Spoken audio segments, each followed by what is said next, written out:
Welcome to Cliff Notes, the podcast where business meets inspiration and strategy meets balance. I'm Brandon Clifford, CEO of Business Alliance Inc., entrepreneur, investor, and your guide through the world of business, franchising, and leadership.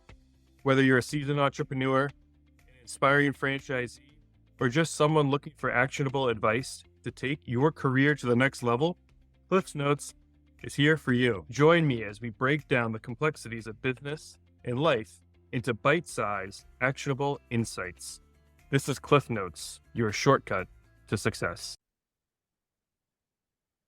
Welcome, everyone, back to another episode of Cliff Notes. I'm your host, Brandon Clifford. Really excited to be here today for a little bit of a change up. Obviously, on this show, we share a lot of tips, a lot of advice for how to find balance both in your career, but also in life in general, and maybe get you motivated to leap in entrepreneurship. But today, we're doing a little bit of change of pace, doing an interview with someone I've known for a while here, a very esteemed, accomplished individual in the franchise space, franchisor, father, CEO, founder. I'm sure there's lots of other names that people call you. But thank you so much for joining me today. We're excited to have Andy Fuller from the CEO of Mosquito Hunters with us today, as well as Humbug Holiday Lighting. And you have a third franchise. Is that official? Are you announcing that? Yes.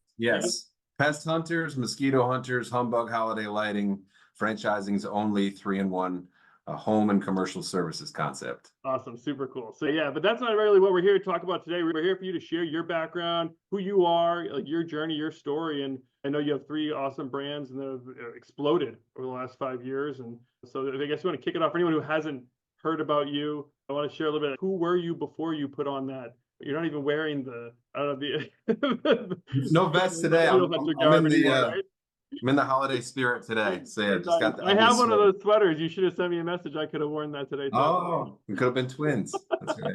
But tell us who you were before you got into the mosquito hunting business.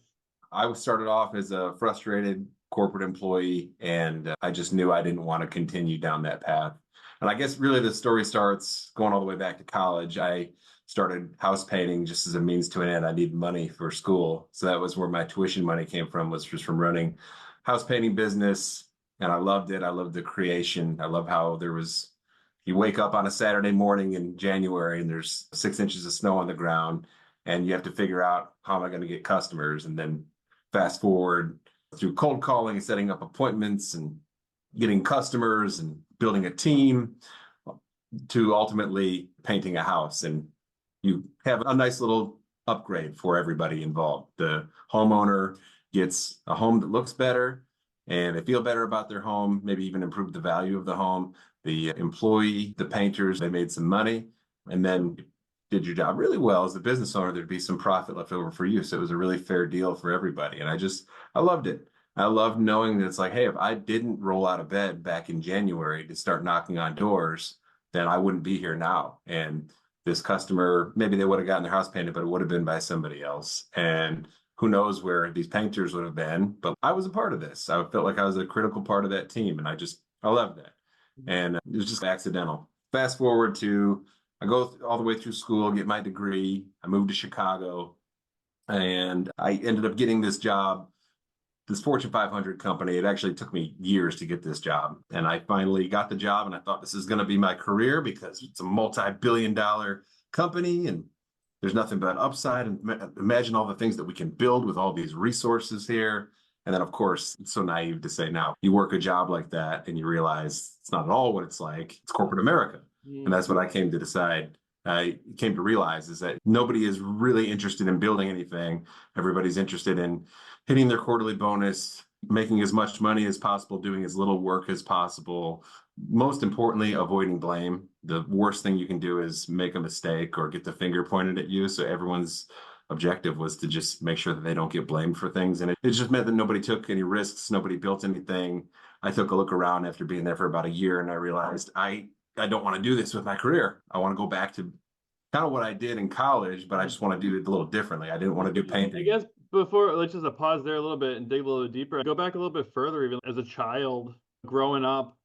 Was there any influences you think, or individuals or inklings that maybe entrepreneurship was always going to be part of the plan? Or like, what about when you were even younger? Yeah, I don't know what I knew that I didn't have any idea what I wanted to do. For better or for worse, I was very comfortable and I was just surrounded by people who gave me the sense that life always figures itself out. And in Mhm. some ways that's good, and in some ways that's bad. And I didn't realize it or appreciate it until later, but my dad left his job in his 30s to start his own business. Oh, wow. My mom completely left her career in her 30s. She went to law school, got her law degree. Then she worked at a really nice firm with that degree. And then in her 40s, she left that firm to start her own firm. So yeah, I definitely had the So, influence yeah, from you're my parents. seeing that, like, the not being afraid to like reinvent yourself in a way, regardless of what path you're on, that might have been some, at least to give you the, I don't know, ability. Because that's, wouldn't you say, people who are, they feel like they put in so much time. What holds people back from maybe from your, in your opinion, from leaving that corporate job that they hate, or Yeah. even if it's not one they hate, but just one that they're just like sick of getting out of bed for in the morning, it just doesn't get them fired up? What do you think holds people back? I think because I run into this as well. I think what it is, it's an incorrect assessment of risk, in my opinion. It's assuming that there's more risk when you're in business for yourself than Mm. when you are as an employee relying on somebody else for a paycheck. But the paycheck is almost like a drug in a way. It Mm. has people addicted, and you're on that drip every 2 weeks that hits the bank account with direct deposit. Mm. But so it gives you this false sense of control or this false sense of security. Security, yes. Yeah. Yeah. And you just don't have, it's not real security because you actually don't have control at all. You're completely at the mercy of somebody else who decides that you get to have a job there. Mm. But when you are the owner, you are truly in control, and you decide when you get paid and when you don't get paid. And if you want to Mhm. pay yourself more frequently than every 2 weeks, you can, or less frequently. And it's just completely at your discretion. I think that's the issue, though, is this false sense of security that people have from jobs that prevent them from doing what they really want to do.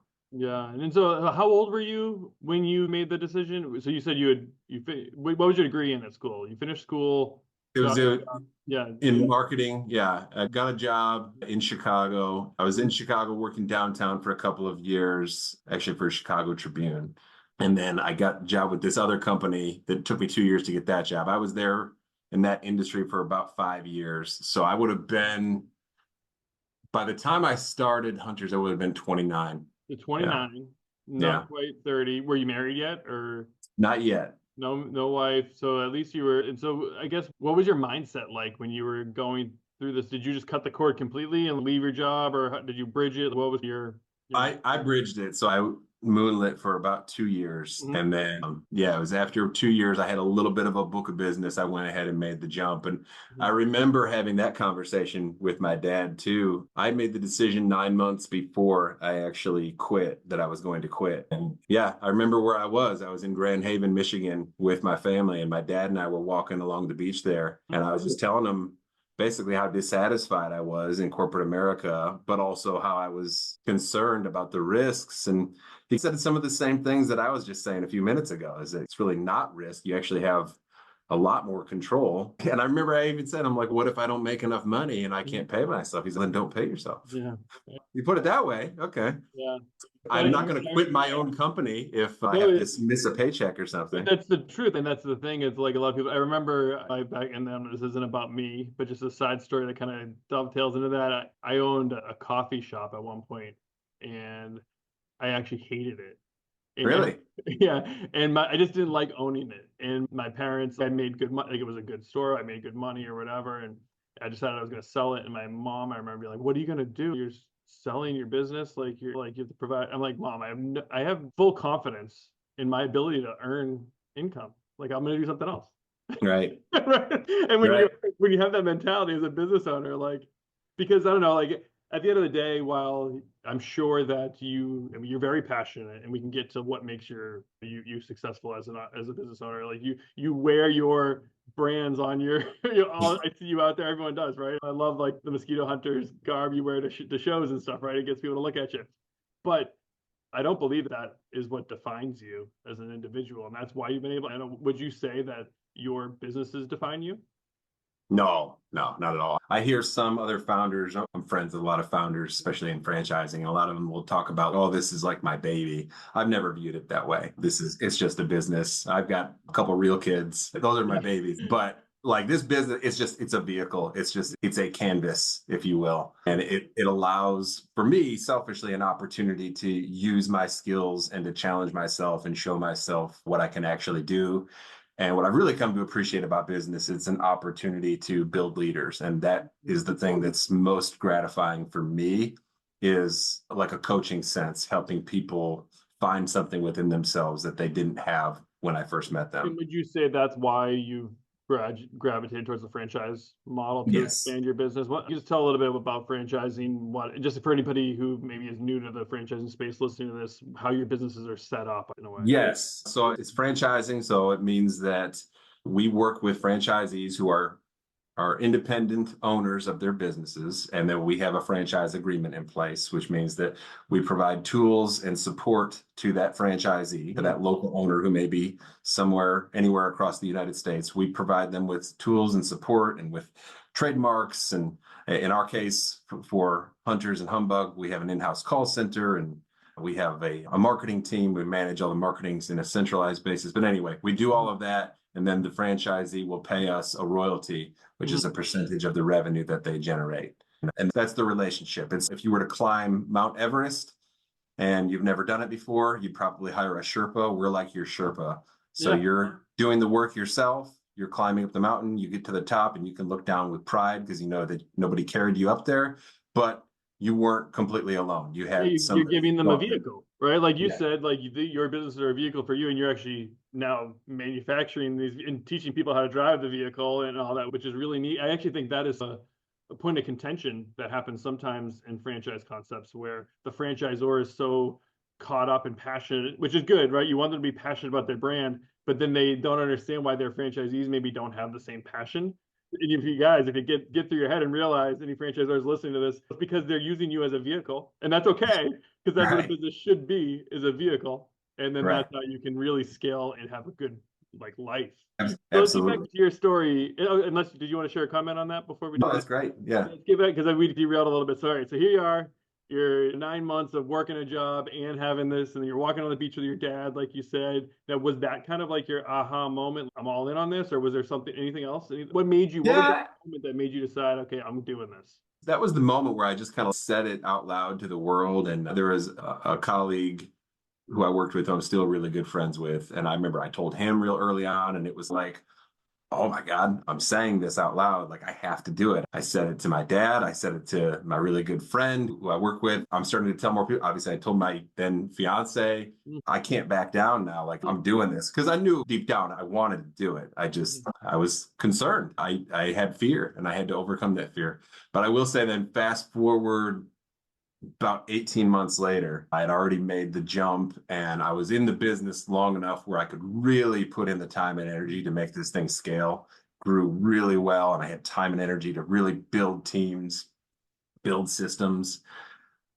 It was so amazing. I can't even tell you in words just how great it felt to realize that I am in complete control of my destiny, and I gained something that can never be taken away from me so long as I have my health, which is that I can find a way to make a living by myself. I don't need a W-2 paycheck. I don't need a boss. I don't need somebody to give me permission. I can do anything. I can be in any sort of scenario, and I can find a way to make a living for myself with my own business. And I knew that I wanted that. I knew deep down that I was capable, but 18 months or so after, that point when when I really made the decision to do it, I realized, oh, hell yeah, I can do this. I can totally do this. I know that you're always smiling and you're a very optimistic person, and so that sounds great, but let's get real for a second.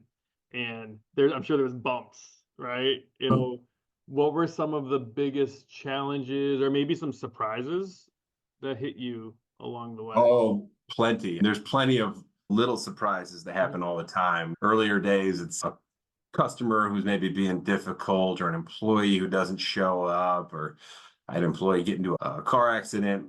Fortunately, it was just a fender bender, but that screws up the whole day, and you got to file an insurance claim. And that's just the normal ebbs and flows of running a business. That sort of thing happens.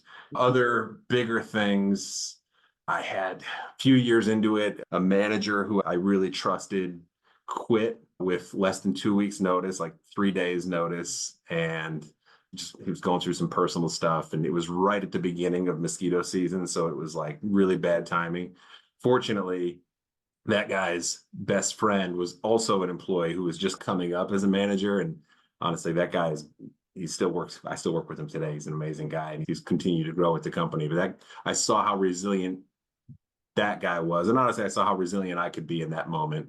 That was a really tough time. COVID was a really tough time, obviously, like it was for everybody.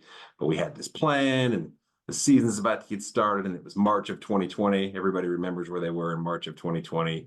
And by that point, we had brought on a lot of new franchisees, and everybody was just getting started, and nobody had customers, and nobody had any idea. Your real growth boom, you went from, so you started as a single, we skipped over. I know you're thoroughly about, so let's say I guess slow down. So you started, when you left corporate America, you were an operator of mosquito locally. Right. What do you service the Chicago area? Tell us what that business looked like, and then I guess how you scaled over the next few years. Yeah. So started off, I'm here in Chicago suburbs, started the business in the Chicago suburbs. Really, the north suburbs is where we really got our footing first. If you know the area, Northbrook, Glenview, Deerfield, places like that. So yeah, started just with a customer base that was there. I had my two buddies from high school that were my first two technicians. This was years after high school, but we all ended up in Chicago, and they ended up doing, they agreed to be my first technicians, which was great, which meant that I could keep my job and still go to my meetings and all that stuff. But there were sometimes I would even have to pinch hit for them, by the way. And I'd be in a meeting in Deerfield or something at some corporate location. I'd be wearing a suit, and then I knew that I'd have to get a couple of treatments done over in Glencoe. And so I'd have to go into McDonald's, into the bathroom, and then change out of my suit into my Hunter's technician uniform, then go do those treatments, then go back to McDonald's, change back into my suit, and then go to my next meetings, like things like that in the early days. But yeah, we were starting to gain a lot more customers, gain more of a foothold. I needed more of a team. I knew that I wanted to be a part of franchising. I didn't know anything about franchising. I didn't have any experience, but I knew that it was a way to work with small business owners.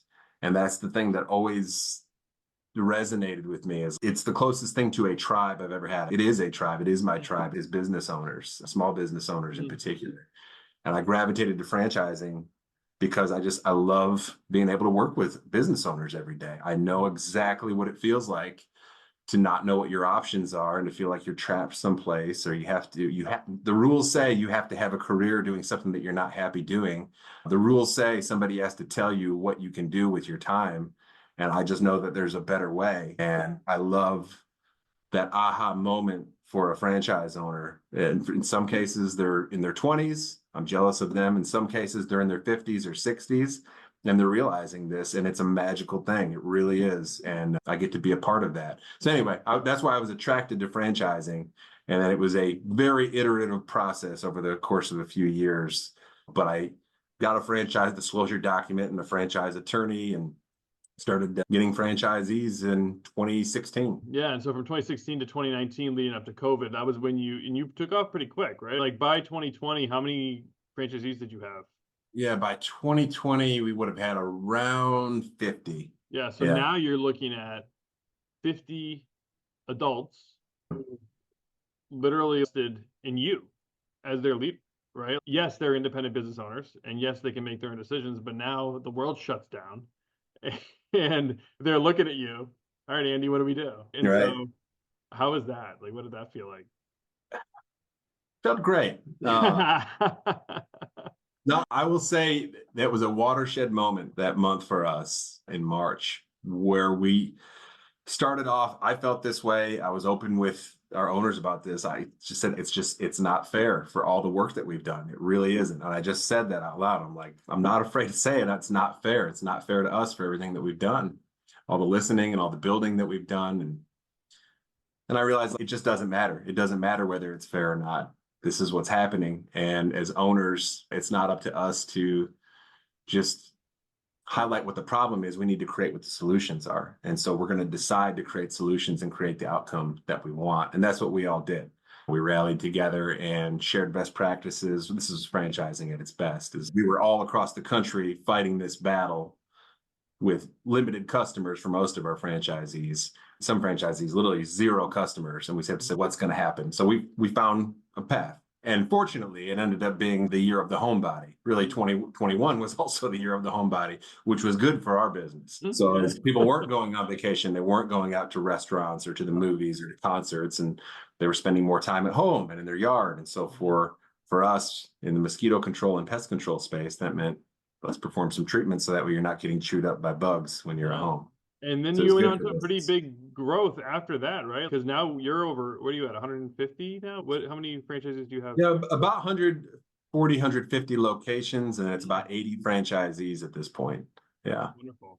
No, that's incredible. And I guess looking back on it, do you feel like you've made it, or like where are you headed next? I definitely don't feel like I've made it. I just don't even think that would be fun to ever feel like you made it. But I have learned throughout this journey is that what really makes me feel alive is building things. And so I always want to be building things in some capacity. And we've built a lot over the last couple of years. We've implemented pest control, full service pest control into the business model. We've rebranded as Pest Hunters, Mosquito Hunters, Humbug. We've added holiday lighting.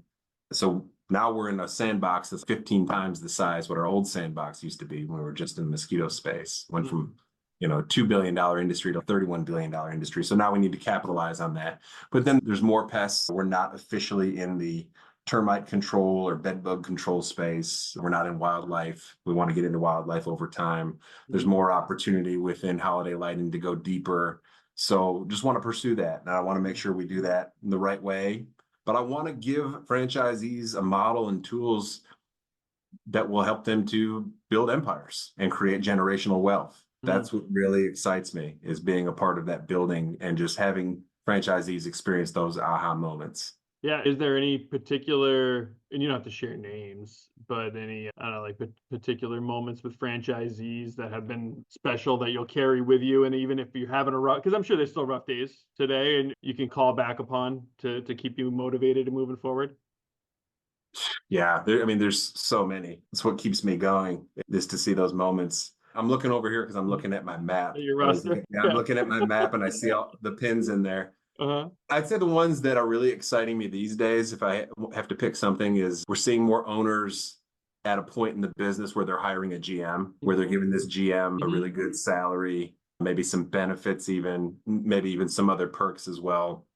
And seeing the owner think more like an owner and less like an operator.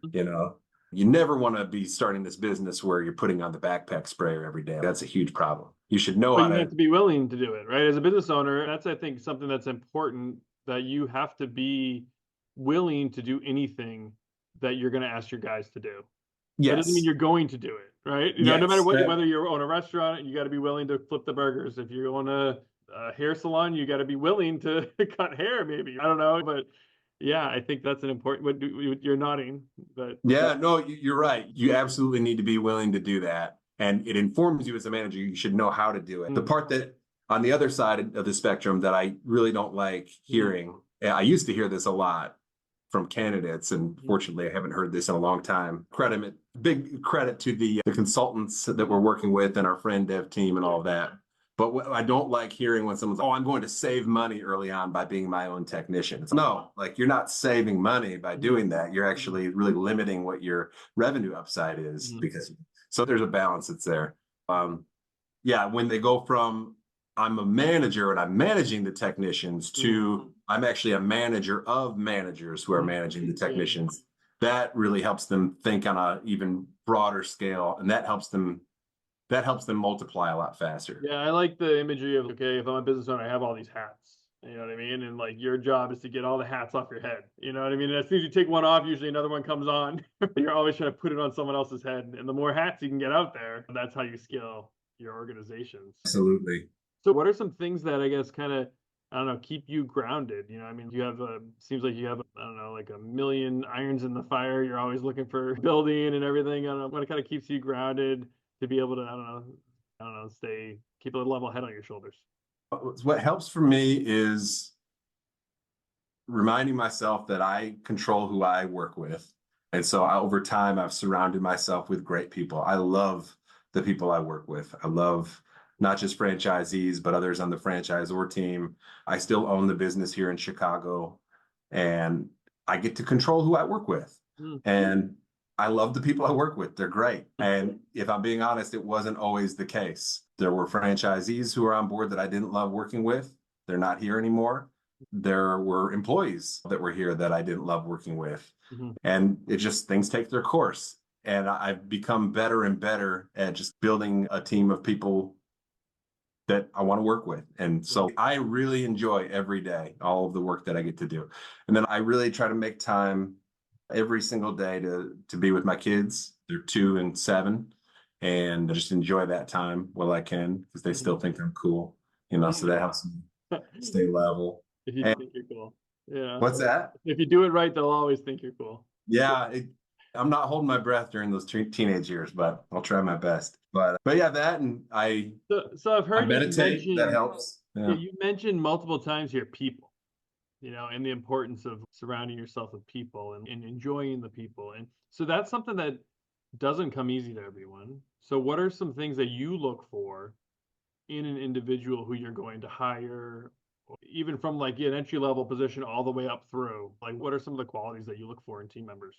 I want someone who is a great communicator.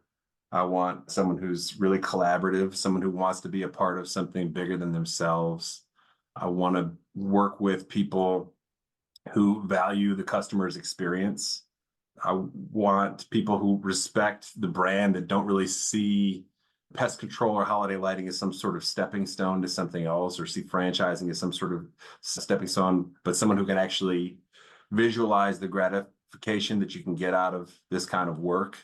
Those are some of the things that I really look for early on. It's just the sense of team and collaboration that's most important. What about the dynamics of a team? Because it's also, do you assess, okay, I have these people who are very outward facing, whatever, and then I need some people I can't have all people who are just sitting around thinking of ideas all the time and nothing gets done. So how do you look at the dynamics of your team to make sure you have a well-oiled machine or organization that's flowing on all cylinders? This is something that didn't always come easy, but I think it's best to just assess what you need devoid of the people that are here. So pretend like you had a blank slate. You said, what roles do I actually need? What are the seats? And define what success is for each of those seats. So what are the core competencies for that role? How is success defined quantitatively? So that way you can go to that person. Let's just say I'll pick the general manager of the Chicago operation. So there should be like there should be 5 core competencies of that job. And then within that, there should be some very specific scorecard outcomes that need to be hit in any given year. And you can change what, the definitions, but it should be a number, something specific, measurable, attainable, realistic, trackable, SMART goal. It should be that where you say, okay, you hit this number, that is success. If you fall short of that number, that's failure. And if it's failure, that doesn't mean hit the bricks, you're fired necessarily. It means we need to figure out how we can turn the failure into success, but make it really clear for everybody, for myself as the owner, for the team member, so that way they know, am I doing a good job? Am I not? Tie it to these numbers. So you say, if you hit this number, then that's success. And then, otherwise it's just a matter of having a good communication system in place. That really helps. And I made the mistake early on. I think it's pretty common for entrepreneurs is to say, okay, I've stumbled upon this guy, and this guy has these random skills. He's good at ABC, but he's also good at LMNOP. And how do I create a role that suits this guy perfectly? And that's really not a great way to scale. You either do that, like you like someone, so you try to fit them in your organization, or you just need someone, right? And like you just hire. So I don't want to talk a little bit about the dangers of both. If you want to start with that guy first, the guy who's just, for what you like him for whatever reason, and what are the dangers of doing that? Oh, I mean, it's similar. You're trying to fit a square peg in a round hole, and that's dangerous. Is you're trying to make someone be something that they're not. That has been a learning for me, is you can't will somebody into being something that they're not. The best thing to do is because maybe they don't even know. You don't know, they don't even know if they're a right fit. The best thing you can do is define what success is and then leave it to them to meet that definition or not. And what I found is since implementing those kinds of standards, the people who aren't the right fit, they self-select. And it's actually really easy and really obvious, and it's not nearly as painful as I thought it would be. The people that I have in mind, it's a few people where it's like, I couldn't imagine having a you're terminated type conversation because of what these people mean to me on a personal level. But if you just define what success is really clearly, they're either going to get there or they won't. And they'll either say, I want to get there, or they'll say, I'm not interested in getting there. And then it's their decision that they don't want to be there. And it comes back to control, where you're not, because you want to give them control. And if you really care about people, as the business owner, you should be deciding or defining what success for this role looks like. Sometimes I also see business owners almost have too long of a leash, and they're like, oh, I don't want to be a micromanager. I want to see this person thrive. Hey, you tell me what your goals are. You tell me. You definitely want their feedback and their input. You have to have that clear picture of your organization. Otherwise, it's not yours anymore. You don't have the control. Yeah, exactly. Do you do that do you take that same sort of mentality with your franchise, with finding that ideal franchisees and stuff like that too? Or how do you extrapolate that? Yeah, it's definitely two totally different kinds of relationships. A relationship with an employee, it's one thing. Relationship with a franchisee, I'm not their boss, right? They don't have a boss. They're independently owned and operated. Yeah. I know you know this, but for your listeners. Yep. And so it's a matter of what are your goals? What do you want this business to be? And how do we give you the tools that you can use to build that, to make that vision a reality? So there's that. The employee side, yeah, I think I need to say, here's what the definition of success is. However, I do always want to know, what do you want out of your career? What are new skills that you want to learn? What is for you to be happy with your job 3 years from now? What does that look like? 5 years from now, what does that look like? I just want to know. And if you have open conversations like that without any like gotcha moments where you're just trying to get candor of what actually feels satisfying for you. A lot of times employees don't even know what it is. They have to really think out loud about it because no one's asked them that before. Maybe they've never even asked themselves, but it's good to articulate those things so that way you can help them achieve that, whatever that is. And then if you help them achieve that, then they're going to feel, a sense of loyalty to you is what I found. And that means that you've got somebody who's a partner in crime for hopefully a long period of time. Yeah, because we want to make sure we have those brand ambassadors at every level, the leaders, right? Like growing those leaders, that's how you're going to really scale your organizations. So we've covered a good amount of things with your career. Is there anything like about your business or life that's like really important or you're really proud of that no one ever asks you about and you want to share? Hey, how come no one ever mentions this? No, what I'm really proud of is what we've been talking about here with this rebrand. It's been a long time coming, and we were able to officially announce it last month. So, yeah, I can't really think about my work without thinking about all of the people that worked so hard for the past few years to put this together. Starting with our franchisees who pushed so hard to get more tools. I'll mention this. This is interesting, I think. I mentioned this at Hunterpalooza, our conference last month. I started off and I said, what do all these things have in common?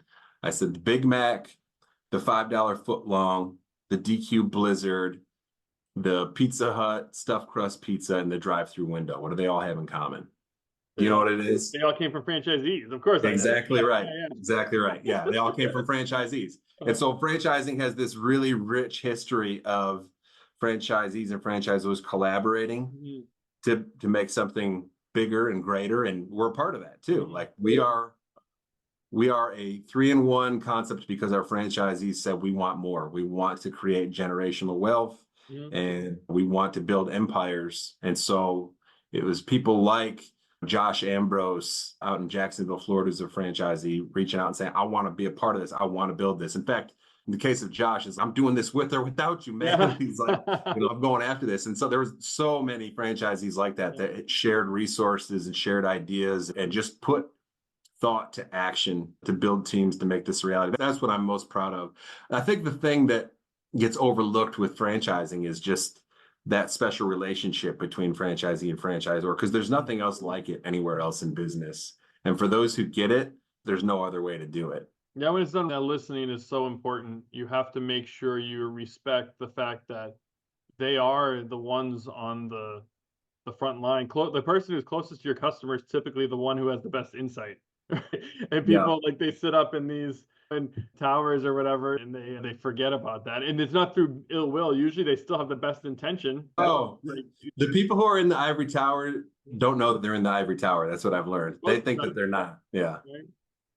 But no, it's something that's critical. Honestly, I've got it as one of my top three objectives for this year, is to just maintain the depth of relationships that I have with our franchisees. Talking about objectives, you went through a whole, like, you used the SMART goals. So that's a lot of corporate talk, Andy. I don't know. Are you becoming a corporate stuffy corporation that people aren't going to want to be? How are you going to keep it real? How are you going to stay away from that? I'll always be authentic and always just kind of speak what's on my mind. But what I have come to really appreciate in my journey is the importance of systems. Yes. And if you would have talked to Andy Fuller 10 years ago, I probably would have said, yeah, systems, that's corporate BS. Yeah. Not true. Systems, processes are the vehicles that you need to scale a business. That actually gives you freedom, right? Like when you absolutely, you know what I mean? And you have that framework, then you're free to create. It's even like the best athletes like out there, like the ones who used like Michael Jordan doing 360, like he has fundamentals. That's what enables him to be able to do that. And so true. Absolutely. It's so empowering to have systems like that you can rely on. EOS is one that's huge. I would definitely recommend that to anybody who's looking to implement a system. Read the book Traction by Gino Wickman, just for an idea how that goes. Yes, no, he found a franchise too, right? Isn't he a Service Master guy? I think Is he? Yes. No. Good Catholic man too. I know that for a fact. Okay. But yes, yeah. I was at an event that he spoke at, and really incredible speaker. Yeah.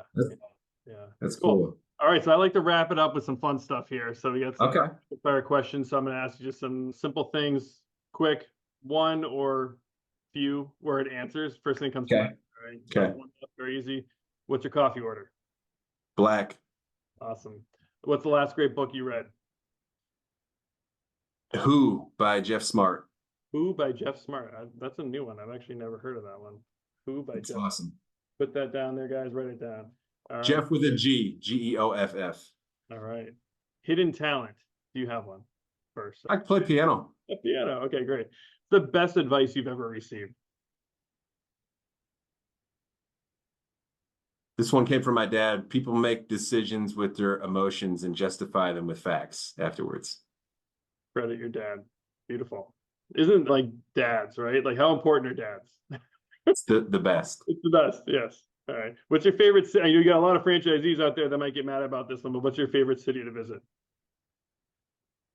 Not counting Chicago, because I do like to go to the city of Chicago. I'll say Milwaukee.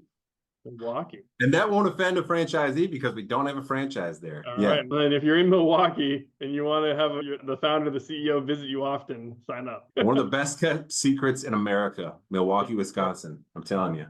Cool. I've actually heard that. I've never been to Milwaukee, but I've heard that from many people. Yeah. I need to get there.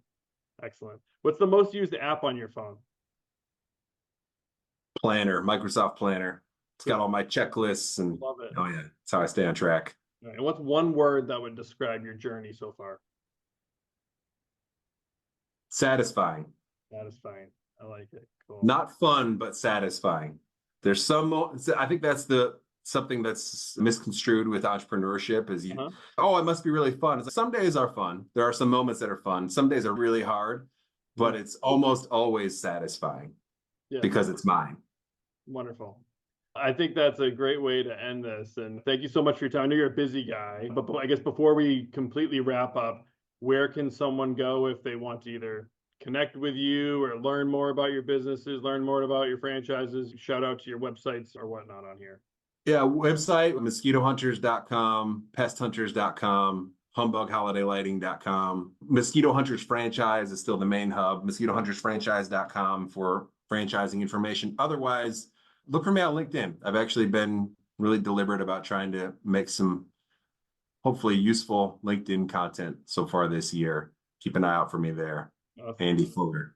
Yeah, I know he puts out good content on LinkedIn, lots of business and life advice. And then, yeah, if you're an individual who needs your yard debugged, right, reach out to his franchisees. Or if you're interested in getting in business, it's a great business model. I'll give you a second here if you want to give a little plug for the business model too, Andy. Like, why pest control?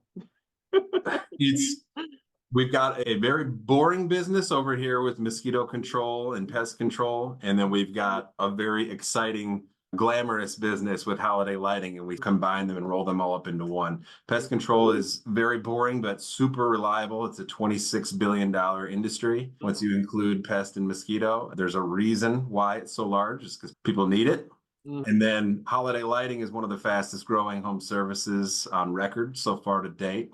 And we're in that space right at the perfect time. It's also a really great commercial model for both pest control and holiday lighting. We have a lot of holiday lighting customers that are restaurants and auto dealerships and senior living communities and homeowners associations. So we're right in the right space at the right time as the industry is growing. In pest control, there's a lot of disruption that's happening too because of all the mergers and acquisitions with all the huge companies and a lot of the door-to-door startups that really are lacking on the customer service side. It is ripe for disruption, and here we are, ready to disrupt. Wonderful. Yeah, and definitely get connected. And if you're looking into entrepreneurship, it's a great way to get started with an awesome franchisor. So thank you guys so much for joining us today. Andy, thank you for being here. I'm looking forward to getting this out there into the world. And hopefully if you guys like this episode, if you found it insightful, please share it, like it, subscribe, send it to a friend who you might think might be interested in it. And that's all we have for today. We'll see you in a future episode. Thank you so much. This is The Note.